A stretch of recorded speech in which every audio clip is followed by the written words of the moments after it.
हिंदुओं में क्या है मैसेज कि मुसलमानों को ये है तभी हिंदू सुरक्षित है, नहीं तो मुसलमान खा जाएंगे हमें, मार डालेंगे हमें।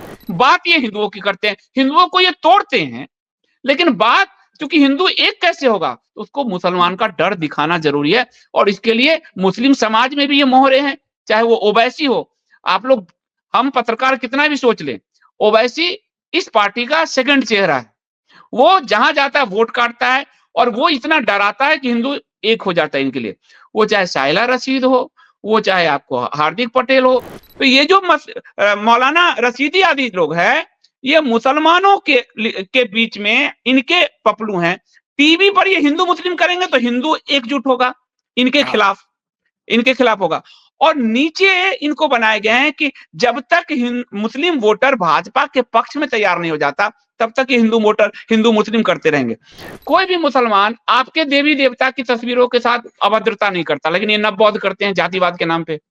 अम्बेडकर के फोटो ले आएंगे, राम जी पे चप्पल मारते दिखाएंगे। इनका टारगेट है 15%। जिस दिन भाजपा को मुस्लिमों ने वोट किया, उस दिन हिंदुओं को ये दोयम दर्जे का नागरिक नहीं बना के, आपके चैनल पे मैं कह रहा हूं, दोयम दर्जे का नागरिक बना के अगर ये नहीं छोड़े तो आप कहिएगा।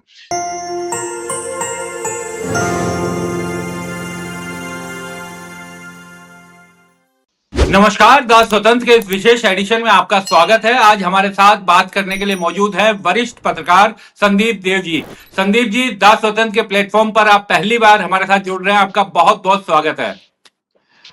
धन्यवाद विक्रांत भाई, और आप हमारे सीनियर रहे हैं दैनिक जागरण में, तो आपको बहुत बधाई कि आपने मेन स्ट्रीम मीडिया जो है छोड़कर अपना एक प्लेटफॉर्म शुरू किया। और स्वतंत्र पत्रकारों को मेरा मानना है कि अपना प्लेटफॉर्म शुरू करना ही चाहिए, क्योंकि मीडिया की जो दशा दुर्दशा है अब वो किसी से छिपी नहीं है। तो पत्रकारिता अब एक पूरा कॉर्पोरेट वर्ल्ड चला रहा है, वो बिजनेस के लिए चला रहा है, फायदे के लिए चला रहा है। वैसे में जो पत्रकारिता करना चाहते हैं उनका थोड़ा-सा मन वहाँ उचटता है। और ये एक अच्छी बात है कि सोशल मीडिया ने आज ये अवसर उपलब्ध कराया है कि हम स्वतंत्र पत्रकारिता कर सकते हैं। मैंने भी 2012 में जॉब छोड़ा था, तो आपको बहुत-बहुत बधाई कि आपने एक पुनः नया स्टार्ट लिया है। बिल्कुल। और संदीप भाई, अब मेरा तो ये मानना है कि हम लोग जिसे मेन स्ट्रीम मीडिया कहते हैं, अब जनता की नजरों में वो शायद मेन स्ट्रीम मीडिया नहीं रह गया है, क्योंकि जिस तेजी से उसने विश्वास खोया है जनता का, अब सोशल मीडिया पर लोगों का ज्यादा विश्वास ये साफ दिखाता है कि अब वही मेन स्ट्रीम मीडिया है। और जो कथित मेन स्ट्रीम मीडिया था, अब वो शायद जनता का वो प्रेम जो उसे मिलता था वो उससे दूर होती जा रही है। बहरहाल, आज हम जिस विषय पर बात कर रहे हैं संदीप भाई, वो विषय ये है कि अभी पिछले दिनों ये खबर आई कि शैला रशीद के खिलाफ जो देशद्रोह का मामला था वो दिल्ली पुलिस ने वापस लिया और कोर्ट ने उसकी अनुमति दे दी। उसके एक दो दिन बाद खबर आती है कि हार्दिक पटेल, जो गुजरात में बहुत बड़ा पाटीदार आंदोलन उन्होंने चलाया था बीजेपी की तत्कालीन सरकार के खिलाफ, उनके खिलाफ भी देशद्रोह का मामला दर्ज हुआ था, वो भी वापस ले लिया। और हार्दिक पटेल किस तरह से बाद में बीजेपी में शामिल हुए, बीजेपी के विधायक बने, और शैला रशीद जिस तरीके से सरकार की ये कहा जाए कि बहुत बड़ी समर्थक बनकर उभरी हैं पिछले कुछ सालों में, ये केस वगैरह दर्ज होने के बाद। और क्या ऐसा लगता है कि अगर आप सरकार के समर्थक हो जाएं तो आपके पूर्व में जो केसेस दर्ज हुए थे, भले ही वो देशद्रोह जैसे गंभीर आरोप लगे हों, तब भी कोई मायने नहीं रखता, बस सरकार के जयकारे लगाइए और आपके केस वापस? विक्रांत भाई, मैं इसको स्टार्ट करूं उससे पहले मैं आपके दर्शकों को ये बता देता हूं कि मैंने नरेंद्र मोदी पे पूरी एक रिसर्च बुक गुजरात दंगे पे लिखी थी 2013-14 में, जब वो प्राइम मिनिस्टर भी नहीं बने थे। 13 में लिखी थी मैंने। तो उनकी जो पूरी मेंटलिटी है और उनका जो पूरा एक गिमिक है, उसको मैं बहुत अच्छे से समझता हूं। हालांकि इसको समझने में भी काफी समय लगा। तो उनका जो ये है कि आप देखोगे कि देशद्रोह का मामला है और उससे हटा लिया जाता है। वो असल में उपयोग करते हैं, अगर उसको हम ध्यान से देखें। और ये सिर्फ मोदी जी का नहीं है, ये भाजपा और संघ का पूरा पैटर्न है, जिसको समझने में आज हिंदू समाज को, क्योंकि ये लोग अपने आप को हिंदूवादी कहते हैं, तो उसको लंबा समय लगेगा। वो सबसे पहले इस्तेमाल करते हैं लोगों का, वो हिंदू वोट को एकजुट करने के लिए एक घृणा का एक माहौल चलवाते हैं। आप देखेंगे कि अगर शाहला राशिद बोल रही है कि नरेंद्र मोदी जी मैं आपको कागज नहीं दूंगी, 2002 के दंगे में जल गया, तो आप ये देखिए इससे एकजुट कौन होता है? हिंदू वोटर, जो राष्ट्रवादी वोटर अपने आप को कहता है, और हिंदू वोटर। और हिंदू वोटर और राष्ट्रवादी वोटर वो करता क्या है, वो सड़क आदि पर नहीं उतरता, वो उसके लिए कमल के जो निशान है उस पर जाके वोट डालता है, निशान डालता है, वो उसका पूरा जो है पैटर्न है। यदि शाइला राशिद सेना को गाली देती है तो आहत कौन होता है, राष्ट्रवादी वोटर, और फिर वो राष्ट्रवादी वोटर फिर क्या करता है, फिर वो जाके कमल के निशान पे वोट दबाता है। फिर वो चाहे हार्दिक पटेल हो, पाटीदार आंदोलन, तो कौन एकजुट होता है, वही हिंदू राष्ट्रवादी वोटर। कि गुजरात छीन लेना चाहता है हार्दिक पटेल, कांग्रेस छिलवा लेना चाहती है हार्दिक पटेल से, मोदी जी को हटा देना चाहता है, गुजरात की सरकार को हटा देना चाहते हैं, विदेशी फंड आ गया है, विदेशी तामझाम हो गया है, तो फिर से कौन एकजुट होता है, वो हिंदू राष्ट्रवादी वोटर। और वो हिंदू राष्ट्रवादी वोटर जब इनको वोट कर देता है, इनका काम हो जाता है, फिर वो जो मोहरे हैं उनको बाद में अपने यहाँ शामिल कर लिया जाता है। ये बहुत पुराना पैटर्न है, हम लोग आज इसको देख रहे हैं। ये समझने में भी मुझे 5-6 साल लगे, 2020-21 तक मैं जाके समझ पाया कि इनका पैटर्न क्या है। जैसे आपको गुजरात दंगा में लेता हूँ, गुजरात दंगा में देखिए कि गुजरात दंगा में मोदी जी दंगे से थोड़ा पहले ही शासन में आते हैं, गोधरा हो जाता है। गोधरा में आप देखिए कि किस तरह से कार सेवक हिंदू जले मरे, पर उसका पूरे देश पर क्या इंपैक्ट पड़ा, उससे हिंदू राष्ट्रवादी वोटर एकजुट हुआ, वो पूरा नैरेशन बिल्डअप हुआ, और वो जो हुआ उसने नरेंद्र मोदी की सत्ता को आज 30 साल लगभग आप कहिए अनबीटेबल सत्ता बना दिया, उसको आप हटा ही नहीं सकते, ये स्थिति बना दिया उसको। और गुजरात में जब दंगे, गोधरा के दंगे का आपको प्रतिक्रिया आई गुजरात में, तो आप ध्यान दीजिएगा कि उस समय मेन स्ट्रीम मीडिया क्या किया, उसने मेन स्ट्रीम मीडिया ने कहा कि ये मुस्लिम विरोधी हैं, ये हेट फैलाते हैं, मुसलमान को मारते हैं। इस सब से एकजुट कौन हुआ, राष्ट्रवादी हिंदू वोटर पूरी तरह से एकजुट हुआ। लेकिन अगर नरेंद्र मोदी की सरकार के हम उस दंगे में रिपोर्ट देखें, वो मेरी किताब में भी है, उन्होंने जो गोलियां चलवाई वो हिंदुओं पे चलवाई, 300 हिंदू गोलियों में मारे गए। ये प्रवीण भाई तोगड़िया भी इसको बोल चुके हैं, मैंने भी बोला। और जितने भी हिंदू वोट दंगे करने के लिए निकले वो सब जेल में गए, करीब 50,000 हिंदू जेल में ठूसे गए। उनके मंत्रालय की माया कोडनानी पे को सजा मिली। उसके बाद बाबू बजरंगी, तो उन्होंने काम क्या किया, काम किया हिंदू को क्रश किया, पर नैरेशंस क्या बनाया कि हिंदू जो है वो हिंदू हृदय सम्राट है, वो मुसलमान, और मुसलमानों के खिलाफ घृणा फैलाकर पूरी तरह से अगर आप देखेंगे उसको, वो हिंदुओं को कंसोलिडेट करने में भारत के इतिहास में संघ बहुत ज्यादा सफल रहा है। इसको आप चाहे माने ना माने, और इसमें हम सबकी भी भूमिका रही जो पत्रकार है, क्योंकि पत्रकार इनको जितना मुस्लिम हेटर बताता है उतना हिंदू कंसोलिडेट हो जाता है इनके लिए। हिंदू की एक नेचर है, हाँ आप भी हिंदू हो मैं भी हिंदू हूं, हम कभी भी सड़क पे दंगा करने नहीं निकलते, पत्थर लेकर नहीं निकलते। हम अगर प्रतिक्रिया हम देंगे तो क्या करेंगे, अधिक से अधिक लिखेंगे, बोलेंगे, या फिर वोट में वो प्रतिक्रिया देंगे। ये संघ बहुत अच्छे से समझ गया था और उसने उसको बहुत अच्छे से इस्तेमाल किया। 84 का दंगा ले लीजिए, तब तो नरेंद्र मोदी नहीं थे, 84 का समय ले लीजिए, और उससे पहले जो इंदिरा गांधी की जो मृत्यु हुई है, उस समय क्या किया कि सिखों के खिलाफ नफरत को कंसोलिडेट किया कांग्रेस के पक्ष में संघ ने। उस समय जो कांग्रेस संघ के जो प्रमुख थे उस समय, उनका नाम मैं भूल रहा हूं, राजीव गांधी के साथ बैठक हुई, उसको कंसोलिडेट किया। तो घृणा के आधार पर हिंदू वोटरों को एकीकृत करने में संघ की मास्टरेट है, और इसीलिए ये अलग अलग मोहरे हमेशा लाए जाते हैं। कभी शाइला रशीद लाई जाएगी आपको, कभी आपको हार्दिक पटेल लाया जाएगा, कभी आप आगे भविष्य में देखना आप उमर खालिद भी शामिल हो जाएगा। आप इसको बिल्कुल निश्चिंत रहो कि वो नहीं खाली होगा उसमें। ये भाजपा का पूरा पैटर्न ही यही है, और इसीलिए भाजपा को समझना में कई बार हम लोग पत्रकारों ने भाजपा को बहुत मदद कर दिया है कि ये हिंदू हृदय सम्राट हैं, ये मुसलमानों के खिलाफ नफरत फैलाते हैं। अगर हम योजना से देखें तो भारत के इतिहास में पूरे 75 साल के इतिहास में मुस्लिमों को योजनाओं से जो लाभ मोदी सरकार ने दिया है वो भारत में किसी सरकार ने नहीं दिया, कांग्रेस ने नहीं दिया। इसके कुछ आंकड़े हैं, अगर आप आगे कहेंगे तो मैं आंकड़े दे दूंगा, और ये मैं इनके उसी से लाया हूं, इनके अल्पसंख्यक मंत्रालय के। लेकिन हिंदुओं में क्या है मैसेज कि मुसलमानों को ये है तभी हिंदू सुरक्षित है, नहीं तो मुसलमान खा जाएंगे हमें, मार डालेंगे हमें। ये नरेशन है ही कि आप कहेगा विकल्प क्या है, वो तो आपको मार देंगे, आपको खा जाएंगे। अब इनके कार्यकाल में 2018 तक 3400 दंगे हो चुके थे, 6000 से ऊपर दंगे हो चुके हैं, मर भी रहा है हिंदू, लेकिन डरा ऐसा दिया है कि अगर ये नहीं रहेंगे तो मर जाएंगे। तो ये डराने वाले चेहरे हैं साहिला रशीद, ये डराने वाले चेहरे हैं हार्दिक पटेल, ये सब डराने वाले चेहरे हैं जो भाजपा के लिए काम करते हैं, पर हमको और आपको दिखते हैं कि भाजपा के अगेंस्ट काम कर रहे हैं। यानी आपका कहने का मतलब है, क्योंकि मैं संदीप भाई आपसे इस मसले पर बात करने का मेरा उद्देश्य भी यह था कि आपने संघ बीजेपी बहुत करीब से देखा है और आज से नहीं बहुत सालों से देखा है, तो क्या आपको ऐसा लगता है कि ये पूरा जो घटनाक्रम है ये इस तरीके से बुना जाता है कि घृणा की राजनीति फैला करके और उससे फिर वोटों की फसल निकाली जाए, उससे फिर मतदान की फसल निकाली जाए? क्या ये पूरा ऐसा चक्रव्यूह बुना जाता है? पूरा चक्रव्यूह आपको गुजरात दंगे से भी ये दिखेगा। गुजरात दंगे में आप देखिए कि जो 59 कार सेवक मरे, अब आज के अपने आप को सब हिंदू जो लोग कहते हैं, जरा वो बताएं तो 59 कार सेवक में 5 का नाम ये बता दें। अगर ये हिंदू हृदय सम्राट हैं ये लोग, तो 59 कार सेवकों का जो मरे, उनको आर्थिक रूप से संपन्न करना चाहिए, उनके उनके कानूनी लड़ाई में मदद करनी चाहिए थी, उनके लिए खड़ा होना चाहिए था। आप बताइए, उन 59 परिवारों में आज भी आपको किसी का नाम नहीं पता होगा।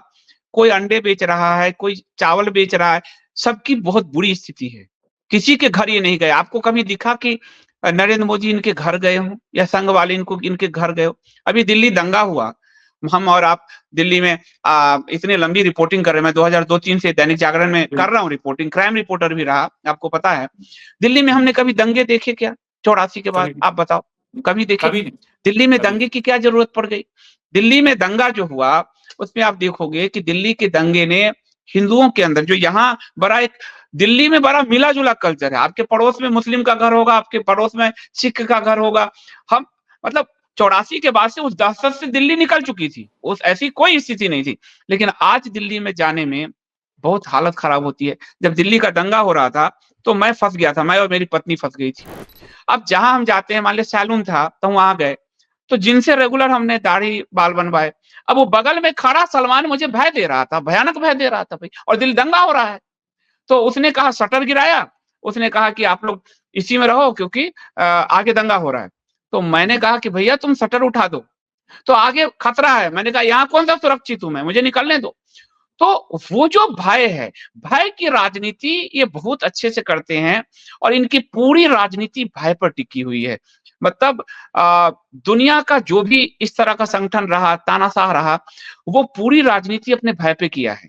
जितना आप जनता को डराओगे उतना वो आपकी तरफ आएगा, आपको माई बाप समझेगा। आप आप अभी इस समय एक नरेशन चलता है, आपके पास विकल्प क्या है? ऐसा लगता है जैसे भारत विकल्पहीन स्थिति है।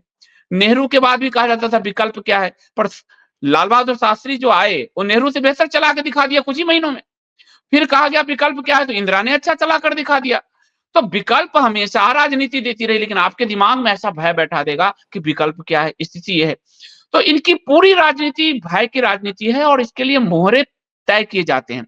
इसलिए आप अगर देखोगे कि भाजपा समर्थक जो आईटी सेल है, वो अगर आप देखो तो जुबैर के खिलाफ एक नफरत का अभियान चलाता है। ये आप मानते हो? मानते हो आप इसको? लेकिन उसी भारतीय जनता पार्टी की दिल्ली पुलिस जो अमित शाह के अधीन है, वो जुबैर को क्लीन चिट देती है। अब आप इस कंट्रास्ट को समझो, इस कंट्रास्ट को समझे, वरना भाजपा संघ की राजनीति समझ ही नहीं आ सकती। इसको समझने में हमको, मतलब मैंने 2013 में ये लिखी, 2020-21 लग गए, 7-8 साल मुझको इनके ताने बुने को समझने में लग गया। और जुबैर क्या कहता बाहर निकल के, तिहाड़ जेल में मुझे दमादों जैसी स्थिति में रखा गया। वही कंट्रास्ट देखेंगे दिल्ली दंगे में, जो हिंदू जेल में गए। मैं कई हिंदुओं से मिला जो बाद में निकले हैं और जो संघ के कार्यकर्ता थे, उन्होंने कहा कि मोहम्मद पराचा जो वकील हैं, कि वो जो मुस्लिमों की दुकान जले, किसी के 3000 के दुकान जले, तो वहां 30,000 मुआवजा दिलवा दिया, लेकिन हमको संघ ने मरने के लिए छोड़ दिया, जबकि हम स्वयं संघ के प्रथम वर्ष, द्वितीय वर्ष, ऐसे ऐसे लोग तिहाड़ जेल में छोड़ दिया। तो इनकी राजनीति आप देखिए, ये जुबैर को तो दामाद वाला ट्रीटमेंट दिलाते हैं, लेकिन ये जो संघ का कार्यकर्ता उसको मरने के लिए छोड़ देते हैं। जितना ये मरेगा उतना हिंदू डरेगा, और जितना ये हिंदू डरेगा उतना ये वोट करेगा मुझे। ये बंगाल का आप देख लीजिए, आप बंगाल देख लीजिए, आप मणिपुर देख लीजिए, 1.5-2 साल से जल रहा है। पूरी तरह से नॉर्थ ईस्ट तुम्हारे हाथ से चला जाएगा। अरे भाई सरकार भी आपकी वहाँ, सरकार भी आपकी यहाँ, तो कार्रवाई कौन करेगा? कोई बाहर से आएगा कार्रवाई करने के लिए। बंगाल में आपने बड़ी संख्या में करीब 80,000 1 लाख हिंदुओं का पलायन हुआ, चुनाव जब हुए और मारपीट हुआ, ममता जब जीती। तो केंद्र में आपकी सरकार थी, आपको 356 उपयोग नहीं करना है, मत करिए, स्वाभाविक है मत करिए। पर उससे पहले 355 धारा ये तो कहती है कि जब अगर स्थिति खराब हो जाए तो आप अर्धसैनिक बल भेज सकते हैं, आपने तो भेजा नहीं।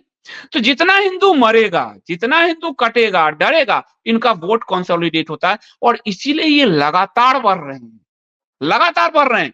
क्योंकि अगर ये दूसरे पक्ष के खिलाफ नफरत नहीं फैलाएंगे और उसको हवा नहीं देंगे, तो ये इनका वोट बैंक कंसोलिडेट एक साथ नहीं आता, और जब वोट बैंक एक साथ नहीं आएगा तो ये जीत नहीं सकते हैं। ये हिंदुओं की बात करते हैं, हिंदुओं को सबसे ज्यादा बांटा किसने? आप बताओ, मंडल कमीशन किसके समय बना? हम मॉडर्न समय में लेते हैं, मंडल कमीशन लेते हैं, वो बना मोरारजी की सरकार थी, अटल बिहारी वाजपेयी और अडवाणी उसमें मंत्री थे, 90 सांसद से जनसंघ के। मंडल कमीशन बना यानी आपने हिंदुओं को खूब जातियों में तोड़ा। अच्छा, लागू कौन किया? बीपी सिंह का सरकार थी, भाजपा के समर्थन से थी। पूरी जाति की राजनीति हिंदुओं को तोड़ने की अगर आप देखेंगे ये करते हैं। एससी एसटी आप देखिए, एससी एसटी एक्ट लागू किसने किया? बीपी सिंह की सरकार ने। उसको मजबूत किसने किया? नरेंद्र मोदी की सरकार ने। बात ये हिंदुओं की करते हैं, हिंदुओं को ये तोड़ते हैं, लेकिन बात क्योंकि हिंदू एक कैसे होगा, उसको मुसलमान का डर दिखाना जरूरी है। और इसके लिए मुस्लिम समाज में भी ये मोहरे हैं, चाहे वो ओवैसी हो। आप लोग, हम पत्रकार कितना भी सोच लें, ओवैसी इस पार्टी का सेकंड चेहरा है। वो जहां जाता है वोट काटता है, और वो इतना डराता है कि हिंदू एक हो जाता है इनके लिए। वो चाहे साइला रशीद हो, वो चाहे आपको हार्दिक पटेल हो, वो जितने भी आप देखिए, हम लोगों ने पूरा नफरत देखा, नफरत का माहौल हमने भी फैलाया, सबने फैलाया होता है। अब कांग्रेस भाजपा होती रही, अब गुलाम नबी आजाद इनके पाले में खड़े दिखेंगे आपको वो जो मीर वाइज है, अलगाववादी जिसको कहते थे, वो आज इनके पाले में खड़े दिख रहे हैं, वो इनकी चापलूसी करते घूम रहे हैं। कश्मीर को, घाटी को जितना इन्होंने हाइप दिया, जब हुर्रियत था, हुर्रियत ने कहा कि वाजपेयी जी की शायद सरकार थी, और हुर्रियत ने ये मांग की थी कि कश्मीर की घाटी में अरब का निवेश आया जाए। अरब के निवेश मतलब निवेश होगा, इस्लामिक कल्चर का निवेश यहाँ आए। उस समय किसी सरकार में इतनी हिम्मत नहीं हुई कि इसको करे। वो काम नरेंद्र मोदी सरकार ने किया है। तो अलगाववादियों की मांग को ये पूरा करते हैं, फिर भी ये हिंदू हृदय सम्राट है। जब तक इस प्रिज्म से नहीं देखा जाएगा, भाजपा संघ का, मोदी का विकल्प नहीं बनेगा, क्योंकि आम जनता को दिखाया कुछ जाता है और होता कुछ है, पीठ पीछे ये करते कुछ है। जी संदीप भाई, दिल्ली चुनाव की अभी मुझे एक घटना याद आ रही है। जिस दिन दिल्ली चुनाव की वोटिंग हो रही थी, हम टीवी चैनलों पर अक्सर ये देखते हैं कि कुछ मौलानाओं को बुलाकर हिंदू मुस्लिम विषयों पर झगड़ा करवाया जाता है, और एकदम कबूतर, जो जिस तरीके से कबूतर आपस में लड़ाए जाते हैं, पक्षी लड़ाए जाते हैं, उस तरीके की वहां पर पूरा माहौल बनाया जाता है। एक मौलाना साजिद रशीदी भी कई बहसों में हमने टीवी चैनलों पर देखा है उन्हें जाते हुए। जिस दिन दिल्ली की वोटिंग हो रही थी, उस दिन वो अचानक से सामने आए और बोले कि मैंने इस चुनाव में बीजेपी को वोट दिया है, और अचानक से सब चौंक गए। मेन स्ट्रीम मीडिया पूरा उनके बाइट लेने में, उनका इंटरव्यू लेने में लग गया कि आखिर ऐसा क्यों हुआ। तो ये किस तरह की राजनीति है? क्यों इस तरीके से चुनाव के दिन जो आदमी लगातार बीजेपी का विरोध करता रहा, टीवी चैनलों पर झगड़ता रहा, हिंदू मुस्लिम डिबेट का हिस्सा बनता रहा, वो अचानक से आता है और उसका हृदय परिवर्तन हो जाता है? अब इसका भी एक बड़ा अच्छा गणित है। अब क्या है कि हिंदू हाइप, एक वोटर का हाइप ये छू चुके हैं। अगर आप देखोगे 20-21 करोड़ इन्होंने मेंबर्स बनाए।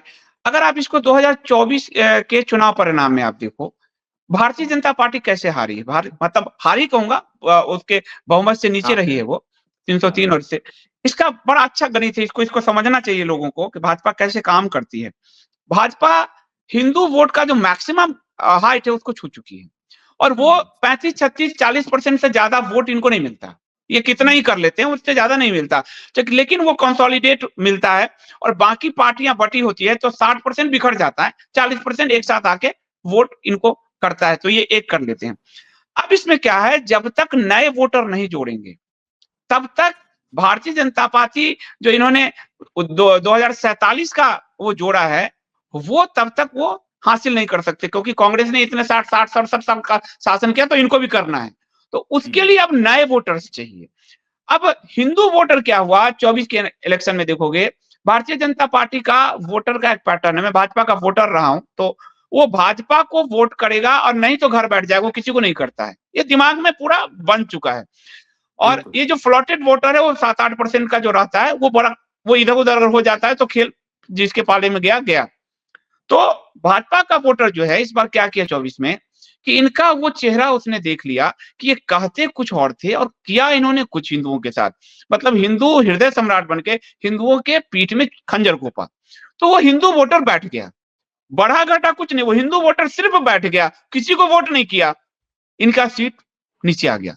अब इनको नए वोटर की जरूरत है, और ये नया वोटर कहां से निकलेगा, जो सबसे बड़ा अल्पसंख्यक समाज है, वो भी एक कंसोलिडेट वोटिंग करता है, उसका वोटिंग पैटर्न स्वतंत्रता के बाद से ही कि उसी एक पार्टी के पास जाएगा तो वहीं जाएगा, वो यदि कांग्रेस के पास जाएगा तो वहीं जाएगा, मुलायम के पास जाएगा तो वहीं जाएगा, लालू के पास जाएगा तो वहीं जाएगा, ममता के पास जाएगा वहीं जाएगा, वो पूरी एक तरह से जाता है।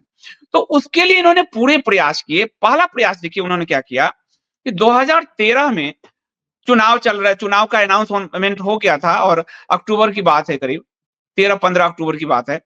ये गुजरात सरकार चली गई सुप्रीम कोर्ट, और आप तो कोर्ट के रिपोर्टर रहे हो, सुप्रीम कोर्ट गई और सुप्रीम कोर्ट में कहा कि एकाएक कि ये सच्चर कमेटी जैसी कोई कमेटी समाज में नहीं होनी चाहिए। सच्चर कमेटी जो है वो समाज को बांटता है मजहब के आधार पे, संवैधानिक नहीं है सब, क्योंकि संविधान भी यही कहता है कि मजहब धर्म आदि के आधार पे कोई कमेटी आदि नहीं बन सकती, या भेदभाव नहीं हो सकता, तो ये नहीं हो सकता, ये इन्होंने कहा।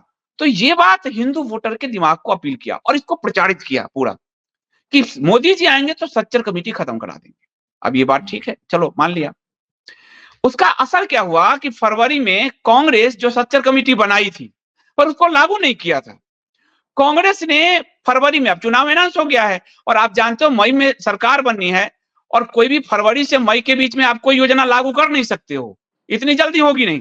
पर कांग्रेस ने आनंद फानन में सच्चर कमेटी के 52 प्रावधान को कहा कि हम लागू करेंगे, लागू किया, और कि लागू हुआ नहीं, फरवरी से मार्च में अप्रैल में कहां आप लागू कर पाओगे, और इन्होंने उसको पूरा भुनाया तो हिंदू एक हुआ। हम लोग भी यही मानते थे कि धर्म मजहब के आधार पे, चाहे हिंदू मुसलमान कोई हो, किसी की कमेटी नहीं बननी चाहिए, वो गरीबी अमीरी के आधार पे बना लो, लेकिन ये मजहब के आधार पे बनाना, और इसका मैंने खुद नई दुनिया अखबार में था, हमने इसका विरोध किया था जब राजेंद्र सच्चर की कमेटी गठित किया था मनमोहन सरकार ने, और उस समय मैं जिस अखबार में था नई दुनिया, उसका थोड़ा सा कांग्रेस मूड था उस अखबार का, हमारे एडिटर सब, और मैं जब विरोध करते थे तो कहते तुम अपने काम करो, तुम्हारा जो दिल्ली का बीट है वो देखो, इसमें घुसने की जरूरत नहीं है, ये कहा जाता था। तो सच्चर कमेटी, मैंने कहा ये विभाजन कराएगा देश का, दूसरा विभाजन कराएगा। तो जब ये मोदी ने कहा तो हम लोगों को लगा ये आदमी खत्म करेगा, लेकिन आने के बाद 31 मार्च 2019 में संसद के बहस में, क्वेश्चन आवर में आप देखेंगे कि वो सरकार का अल्पसंख्यक मंत्रालय से वो डाउनलोड कर लीजिए, 72 के 72 प्रावधान इसने लागू किए। तो हिंदुओं को क्या कहा कि सच्चर कमेटी खत्म करूंगा, और मुसलमानों को क्या दिया, सच्चर कमेटी लागू करके दे दिया। फिर इन्होंने कहा 13 में पिंक रेवोल्यूशन हो रहा है देश में, पिंक रेवोल्यूशन हो रहा है बहुत ज्यादा, पशु कट रहे हैं, ये कर रहे हैं। हम लोगों को लगा कि बात तो ठीक कर रहे हैं यार, बहुत ज्यादा। और अगर आप बीफ एक्सपोर्ट में अगर देखोगे भारत वर्ष को, तो 2006-7 में सोनिया की सरकार, उस समय 2-5%, मतलब उस समय इतना एक्सपोर्ट नहीं हुआ था, उस समय बढ़ा।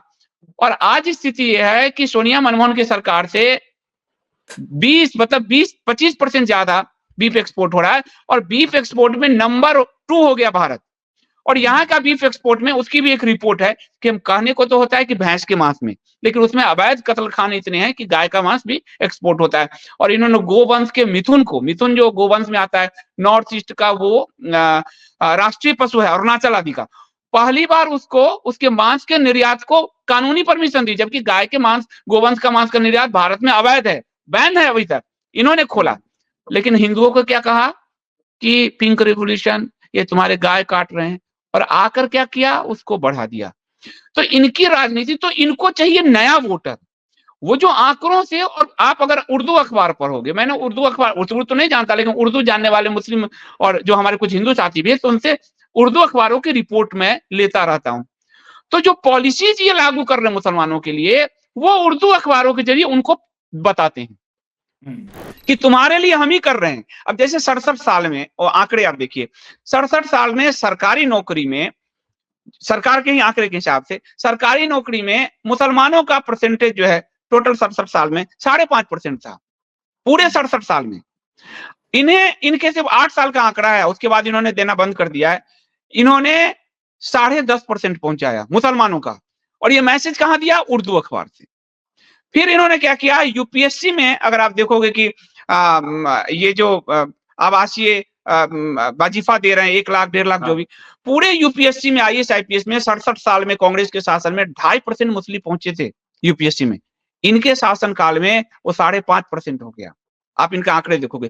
टेक्निकल जॉब में मुसलमान को सिर्फ 20,000 मुसलमानों का प्रतिनिधित्व था पूरे भारत में 2014 तक। इन्होंने 21.5 लाख किया, और ये मैसेज किसको दे रहे हैं? उर्दू अखबार से। तो ये जो मौलाना रशीदी आदि लोग हैं, ये मुसलमानों के बीच में इनके पपलू हैं। टीवी पर ये हिंदू मुस्लिम करेंगे तो हिंदू एकजुट होगा इनके खिलाफ, इनके खिलाफ होगा। और नीचे इनको बनाए गए हैं कि जब तक मुस्लिम वोटर भाजपा के पक्ष में तैयार नहीं हो जाता, तब तक ये हिंदू वोटर हिंदू मुस्लिम करते रहेंगे। 7 से 8% कहता है संघ भाजपा की इनको मुस्लिम वोट मिलता है। इनका टारगेट है, भाजपा के अंदरूनी में बता रहा हूं, इनका टारगेट है 15%। जिस दिन भाजपा को मुस्लिमों ने वोट किया, उस दिन इस हिंदुओं को ये दोयम दर्जे का नागरिक नहीं बना के, आपके चैनल पे मैं कह रहा हूं, दोयम दर्जे का नागरिक बना के अगर ये नहीं छोड़े तो आप कहिएगा, क्योंकि वो उस वोट को पूरा करना है इनको, असल में उस वोट को पूरा करना है लंबे सत्ता के लिए। और हिंदू अब छिटक रहा है, तो वो गैप कौन भरेगा? उस गैप को मुस्लिम से, फिर उस गैप को भरने के लिए आप सिर्फ मुस्लिम नहीं है, फिर सिख, अगर आप देखिए हम लोगों ने रिपोर्टिंग की है, सिख आतंकवाद आदि सब भूल चुके थे लोग। था एक काला अध्याय था हम सबके जीवन का, सबके बिल्कुल गायब हो चुका, भूल चुके थे। कोई खालिस्तानी मूवमेंट नहीं था। इस मोदी सरकार में खालिस्तानी मूवमेंट पुनः खड़ा हो गया, और पुनः खड़ा हुआ। 350 जो खालिस्तानी ब्लैक लिस्टेड थे उनको इन्होंने बाहर किया, ब्लैक लिस्ट से हटवाया। उसके बाद आप देखिएगा कि खालिस्तान मूवमेंट को अपने जो यूट्यूबरों के थ्रू और मीडिया के थ्रू जबरदस्ती का ऑपरेशन दिखाने लगे कि जो जेम्स बॉन्ड है, एक देसी जेम्स बॉन्ड, वो मरवा रहा है कनाडा में, अमेरिका में, पता नहीं कहां कहां मरवा रहा है। अच्छा, जब बात आ गई तो हाथ खड़े हो गए। तो इससे खालिस्तानियों को बल दिया। तीसरा, नव बौद्धों को बल दिया। जो जातिवादी नव बौद्ध है, नव बौद्ध मतलब भगवान बुद्ध से नहीं लेना है, नव बौद्ध मतलब नवयान, जो अम्बेडकरवाद है। अम्बेडकर जी ने जो किताब लिखा बुद्धा एंड हिज धम्मा, तो उससे वो नव बौद्ध का बाइबल है एक तरह से। तो वो आप जातिवादी, अगर आप देखोगे कोई भी मुसलमान आपके देवी देवता की तस्वीरों के साथ अभद्रता नहीं करता, लेकिन ये नव बौद्ध करते हैं जातिवाद के नाम पे। अम्बेडकर के फोटो ले आएंगे, राम जी पर चप्पल मारते दिखाएंगे, और जो गाली देता है, जैसे अगर आप अभी दिल्ली चुनाव पे आपने बात की, वो प्रियंका गौतम जो मनुस्मृति चलाती फिरती थी, उसको इन्होंने वोट टिकट दिया। तो हिंदू वोट जो श्रिंक, इनको मालूम है कि इस स्टेज के बाद अब हिंदू नहीं देगा, क्योंकि हमारा राज खुलने वाला है, हिंदू हृदय सम्राट का हमारा ये राज खुलने वाला है, संघ का जो हिंदू हितैषी का राज है वो खुलने वाला है। तो इन्होंने मुसलमानों को योजनाओं से टारगेट किया, योजना दे के, और मुस्लिम समाज को उर्दू अखबारों के जरिए ये पूरा मैसेज दिया। अगर आप प्रधानमंत्री आवास योजना देखो, 38% मुसलमान, आप शौचालय योजना देखियो 37% मुसलमान, आपको ये जितनी गरीबी कल्याण योजना है 40 से 42% ही मुस्लिम को दे रहे हैं। तो ये मैसेज वहां दे रहे हैं कि तुम हमारी तरफ आओ, और ये कहते भी हैं भाइयों। और पसमंदा का एक नया कॉन्सेप्ट उछाला इनके बीच कि ये जो अगर अपर क्लास मुसलमान वोट नहीं हमको देता है, तो जैसे हिंदुओं में मंडल कमीशन बना के तोड़ा, उससे ये प्रयास किया कि पसमंदा हमको वोट कर दे, और मुसलमानों को आरक्षण की बात की, जो कि संविधान के विरुद्ध है। मतलब संविधान में साफ, सरदार पटेल जब संविधान सभा की बैठक थी और बाबा साहब अम्बेडकर सब थे, तो उसमें यही कहा गया कि विशेषाधिकार सिर्फ SC ST को मिलेगा आरक्षण का, और किसी को नहीं मिलेगा। और जो लोग मुस्लिम थे जो पाकिस्तान चले गए, उनके जो कुछ प्रतिनिधि रह गए, उन्होंने आरक्षण की मांग की थी, जिसको सरदार पटेल ने इग्नोर किया। अब आप देखिए ओबीसी का जो रास्ता खोला गया, ओबीसी में खुद मोदी जी कह रहे हैं गुजरात में हम 70 मुस्लिम जातियों को ओबीसी का लाभ दे रहे हैं। अच्छा, ओबीसी के नाम पे लड़ाया हिंदुओं को, ब्राह्मण कुर्मी इन सब लड़ा दिया, और वो लाभ दे रहे हैं यहाँ आप इनको, ये खुद कह रहे हैं।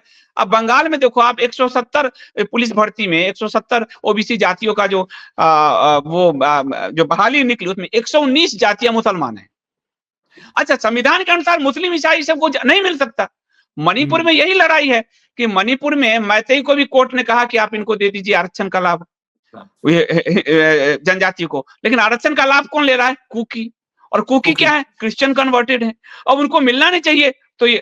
तो इतना बारीकी से ये हिंदू समाज के साथ इन्होंने खेला है कि उस कमी को ये मुस्लिम वोट से को योजनाओं के जरिए सिखिज्म को बढ़ा के उसको पूरा जो है आपको खालिस्तान वाले मूवमेंट को बढ़ा के और नव बौद्धवाद को जातिवादी चीजों को पकड़ाकर इन्होंने उस कमी को पूरा करने का अभियान चलाया। तो इसलिए जो रशीदी आदि जो कह रहा है, अब रशीदी नहीं, कई मुस्लिम चेहरे आएंगे कि जब वो खुल के कहेंगे तो मुसलमानों के अंदर जो एक हेजिटेशन है कि भाजपा को वोट देंगे तो हमको लोग मुसलमान आपस में गद्दार कह देगा। ये बात उनके यहाँ भी होता है, ये बात कि हमको गद्दार कह देगा कि भाजपा को वोट दिया है, अपने मजहब के विरुद्ध है, कुरान तक की शपथ दिलवाई जाती है, भाजपा को वोट नहीं दोगे। तो वो जो भय है और वो जो हेजिटेशन है, क्योंकि देखो आप लाइफ स्टाइल में किसी के बदलाव आ रहा है, थोड़े पैसे आ रहे हैं तो हर आदमी चाहता है कि उसका जीवन बदले, थोड़ा अच्छा जीवन हो। तो मुसलमानों को ये लाभ भाजपा सरकार में मिल रहा है। मतलब पीएचडी, मुस्लिमों के पीएचडी के लिए वजीफा मनमोहन सरकार में नहीं था, मोदी सरकार में है। तो लाइफ स्टाइल, तो वो डर रहे हैं कि वोट कैसे दें, क्योंकि हमको तो गद्दार कह देगा, चुपके से दे देते हैं। जैसे भाजपा के वोटरों को डर है कि कांग्रेस को वोट देंगे तो गद्दार कह दिया जाएगा। तो ये कंडीशन बनी हुई है। तो इसके लिए रशीदी जैसों को अब धीरे धीरे खड़ा किया जाएगा ताकि मुसलमानों के अंदर के हेजिटेशन को तोड़े, 15% मुस्लिम वोट तक ले जाए। तो आज जो ये हिंदू थोड़ा शब्द भी बोलते हैं ना, वो कल को इन्हीं हिंदुओं को पीटने वाले भी हैं। आप देख लेना, सब जगह दंगे हो रहे हैं। मुझे कभी दिल्ली में अनसेफ महसूस नहीं हुआ, पर मुझे अनसेफ महसूस हुआ अब इनके। अब मैं क्राइम रिपोर्टर था जब जहांगीरपुर यार में, आज से तो मुसलमान है नहीं, मुसलमान कब से बचे हुए हैं। मैंने कभी पथराव अपनी शोभा यात्रा पर, हिंदुओं की शोभा यात्रा पर कभी नहीं देखे। अब इनके सामने पथराव होने लगे, निकलती रहती थी शोभा यात्रा पे, पथराव हो गया पूरा इनके समय में। ये जो मेवात है, मेवात में 92 में जब मस्जिद टूटा तब भी दंगे नहीं हुए थे। ये मेवात में जब ये 3 साल से विश्व हिंदू परिषद और बजरंग दल घुसा है तो दंगे हो गए यहाँ पे। तो ये समाज को जितने पैमाने पर बांट कर और उसको हिंदुओं को डराकर एक वोट लाना, लेकिन अगर हिंदू समझदार हो गया 10%, तो 10% जो छिटकेगा उसको कमी पूरा करना है मुस्लिम से, बौद्धों, नव बौद्धों से यानी जातिवादियों से, और आपको सिखों से। इस चीज से कमी पूरी करना है। जैनों पर भी इन्होंने प्रयास किया था, लेकिन जैन जो है वो नहीं हिले। चाहे वो आपको झारखंड में दिखा या जहां भी, जैनों के मंदिर को भी इन्होंने बिल्कुल हिंदू मंदिर की तरफ पर्यटक बनाने का प्रयास किया था, तो उन लोगों ने रोक दिया। लाइवलीहुड जो यहाँ गाय ना कटे, गाय जिंदा यहाँ से ये निर्यात करे विदेश, उसका विरोध जैन गुरुओं ने किया, जिसके कारण इनको बैक में होना पड़ा। तो ये 3 टारगेट इन्होंने किया। उस टारगेट से ये अपने 40-42% को पूरी बनाए रखने के लिए, तो रशीदी उसी का पार्ट है और कुछ नहीं। संदीप भाई, एक अंतिम सवाल केवल जानना और चाहूंगा कि प्रधानमंत्री जी का भी हाल ही में कार्यक्रम हुआ सूफी परंपरा को लेकर, वो सूफी समागम में गए, वहां पर सूफी परंपरा की भूरी भूरी प्रशंसा की, और उससे 1-2 दिन पहले यूपी विधानसभा में हमने योगी आदित्यनाथ का रौद्र रूप देखा, जिसमें वो उर्दू को भी एक तरह से सवाल उठाते हुए दिखे और कठमुल्ला और बाकी चीजों पर विपक्ष को घेरते हुए दिखाई दिए। तो ये किस तरह का विरोधाभास है जो दिखाई देता है? जैसे अब इन दोनों का मैं आपको, उससे आप समझ में जाओगे। हमेशा भाजपा की राजनीति में एक सॉफ्ट और एक हार्ड चेहरे का खेल चलता रहा। वाजपेयी रहेंगे सॉफ्ट, आडवाणी हो जाएगा हार्ड। जब वाजपेयी नहीं रहेंगे तो आडवाणी हो जाएंगे सॉफ्ट, मोदी हो जाएंगे हार्ड। अब मोदी है तो मोदी हो जाएंगे सॉफ्ट और योगी हो जाएगा हार्ड। ये पूरे इनकी राजनीति ऐसे चली है। अब जैसे योगी का एक बयान है कि बटेंगे तो कटेंगे। अब उसी को मोदी को देखिए सॉफ्ट वर्जन, एक है तो सेफ है, वही चीज है। ये सॉफ्ट वर्जन है, वो हार्ड वर्जन है। तो इसलिए भारत के जनता को इनके इस गिमिक में नहीं फंसना चाहिए। ये खेल का पार्ट है पूरा पूरा। एक हार्ड लाइन लेगा तो हार्ड वोटर, जो वोटर है हिंदू वोटर, वो भी चिपका रहेगा। और ये जो सॉफ्ट लाइन लेंगे जो आपको मैंने कहा, तो उसमें ये मुस्लिम आदि जितने भी, उनके लिए भी गुंजाइश बनती रहे। लेकिन जब ये हारने लगते हैं चुनाव की किसी चरण में, उनको पता चलता है कि वोट कम हो रहा है, हिंदू नहीं निकल रहे, तो खुद मोदी भी हार्ड लाइन ले लेते हैं। आपको ध्यान होगा, कब्रिस्तान ये वो करना शुरू कर देते हैं, उनको जीतना है। हाँ, तो ये बहुत भाजपा का अगर आप अंदर अगर आप देखेंगे कि जो चुनावी रणनीति है, अभी कांग्रेस बहुत पिछड़ चुकी है, बहुत ज्यादा पिछड़ चुकी है। जिस तरह से चुनावी रणनीति बनते हैं और उस चुनावी रणनीति में फेक न्यूज का जो खेल होता है बहुत बड़ा होता है। उसकी पूरी ट्रेनिंग हुई, आपको गुड़गांव में ट्रेनिंग दिया गया फैक्ट चेक के नाम पे, पूरा आईटी सेल, बड़े-बड़े पत्रकार मैं बता रहा हूँ, नाम नहीं ले सकता, उन सबकी ट्रेनिंग हुई है। ये जो शाम को मुर्गी लड़ाते हैं, इन सब ट्रेनिंग है, सब ये गुड़गांव के 5 स्टार होटल में रुका के इन सबका ट्रेनिंग किया गया है कि कैसे इसको बढ़ाना है, समाज में पुश करना है, कैसे लड़ाना है, कैसे वोटर का ध्रुवीकरण करना है ताकि वोट मिले। अब सूफी वाली बात है। अब देखिए भाजपा का वो जो आईटी सेल है वो क्या करता है, सूफियों के खिलाफ अभियान चलाएगा, जैसे अजमेर वाला है, और वो उनका मान लिया अभियान की इतनी हिंदू लड़कियों का रेप किया, ये किया, वो चलाता है, पूरा ही है, वो हुआ था, वो चलाता है, ठीक बात है। मोदी जी क्या करते हैं, वहां चद्दर भेज देते हैं। तो आप देख रहे हो सॉफ्ट हार्ट का खेल आपको दिखेगा। सूफियों के इतिहास पे भाजपा के जो इतिहासकार हैं, जो संघ के इतिहासकार हैं, वो पूरा लिखते हैं कि सूफियों ने कैसे कन्वर्जन में बड़ी भूमिका निभाई, जो निभाई, उसमें कोई शक नहीं है, निभाई।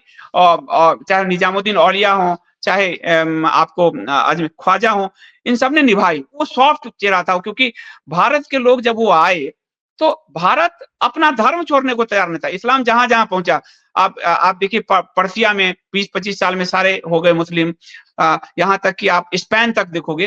लेकिन भारत का जो धर्म मानस है, हिंदू मानस, वो अपनी मूर्ति लेकर बैठा रहा, वो अपनी भक्ति में डूबा रहा।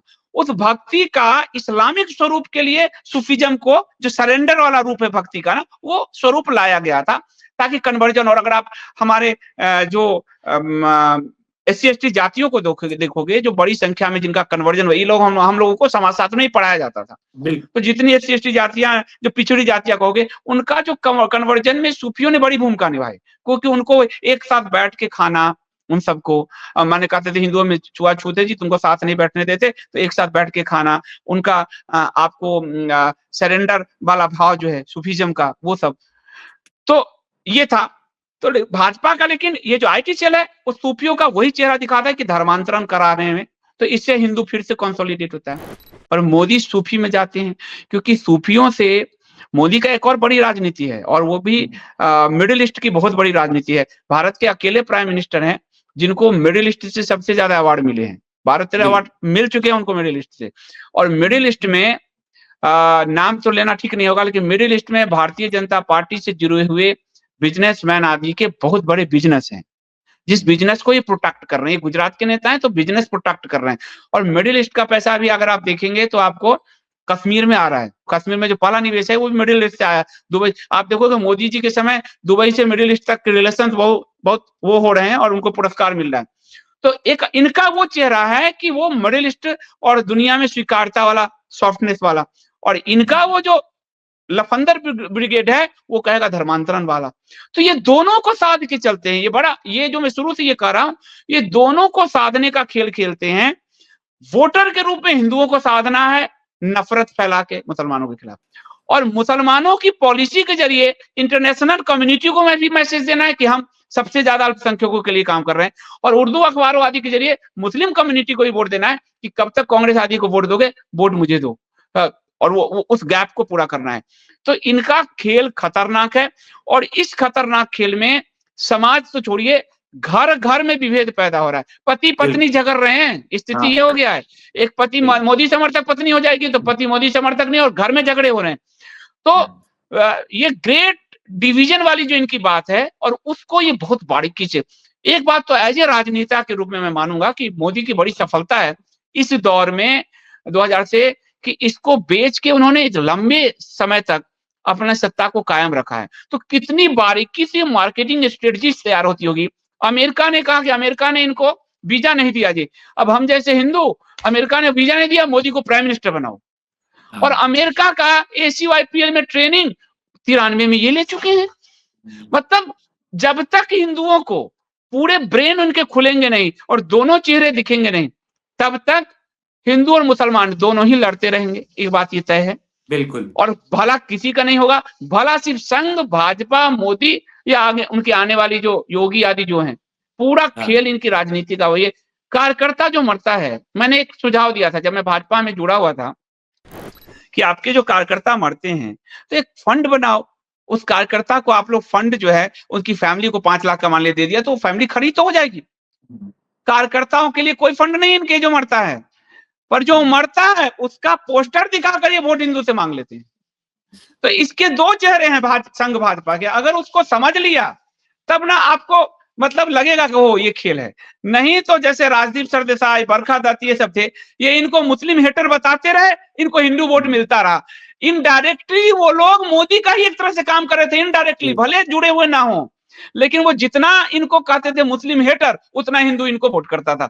जब तक इस राजनीति को नहीं समझेगी भारत की जनता, तब तक भाजपा संघ ने विकल्पहीन जो स्थिति कह रही है वो सही में बनाती जा रही है, क्योंकि उसके बाद भाजपा संघ जो है वो चलती चली जाएगी और इसी गेम में उलझा के। तो ये जो आपने कहा कि इनका क्या चेहरा है, ये दोहरा चेहरा है और उसी को समझने की जरूरत है। जी, बहुत बहुत शुक्रिया संदीप भाई, आप हमारे साथ जुड़े इस महत्वपूर्ण चर्चा में, और फिर भविष्य में इसी तरह के जरूरी मुद्दों पर आपसे चर्चा होती रहेगी। बहुत बहुत शुक्रिया। दास स्वतंत्र के दर्शकों से अनुरोध कि हमें देखते रहिए, लाइक कीजिए और सब्सक्राइब कर अपना साथ बनाए रखिए। नमस्कार। धन्यवाद विक्रांत भाई, बहुत धन्यवाद, और आपके दर्शकों का भी मैं धन्यवाद करूंगा। और विक्रांत भाई हमारे सीनियर थे दैनिक जागरण में, काफी इन्होंने कोर्ट क्राइम सब कवर किया और लंबे समय टीवी में, तो इनको आप लोग अपना सहयोग जरूर दीजिए, आपको अच्छी पत्रकारिता यहाँ मिलेगी देखने को, तो सहयोग आप बनाए रखिए। बहुत बहुत धन्यवाद। बहुत बहुत शुक्रिया। हमारे चैनल को कृपया लाइक करें, सब्सक्राइब करें और अपने साथियों से भी जरूर करवाएं। शुक्रिया।